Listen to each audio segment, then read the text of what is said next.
CM Revanth Reddy వ్యాఖ్యలపై మాజీ ఎమ్మెల్యేలు గంప గోవర్ధన్, జాజల సురేందర్, హనుమంతు షిండే ఆగ్రహం వ్యక్తం చేశారు.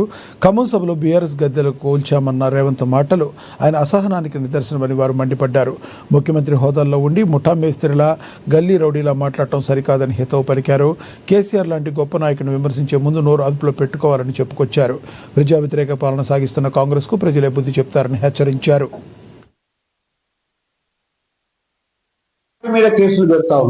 బీఆర్ఎస్ కార్యకర్త ఎవరైనా సోషల్ మీడియాలో పెడితే వెంటనే పోలీస్ స్టేషన్ నుంచి పోలీస్ స్టేషన్ రావాలి, లేకపోతే తీసుకెళ్లి పట్టుకపోతామని హరాస్మెంట్లు చేసి కేసులు పెట్టి జైలుకు పంపిన సంగతులు కూడా మీరు చూస్తా ఉన్నారు. మీరే ప్రత్యక్ష సాక్షులు.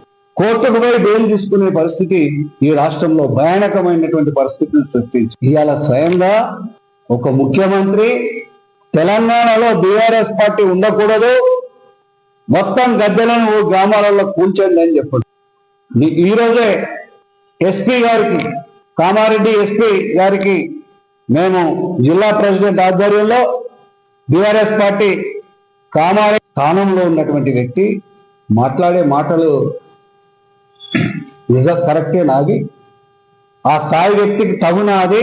నువ్వు గ్రామాల్లో ఉన్నటువంటి నీ కార్యకర్తలను రెచ్చగొట్టి గ్రామాలలో చిచ్చు పెట్టడానికి ఎవరైతే బీఆర్ఎస్ పార్టీ సానుభూతి పరులు కానీ, కార్యకర్తలు కానీ, నాయకులను కానీ రెచ్చగొట్టే విధంగా నువ్వు చేసే వ్యవహారం ఏంటి అని అడుగుతా ఉన్నా.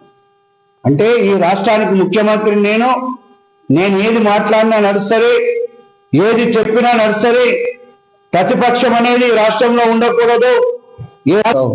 ఇవాళ నువ్వేం మాట్లాడుతున్నావు తెలుగుదేశం గురించి?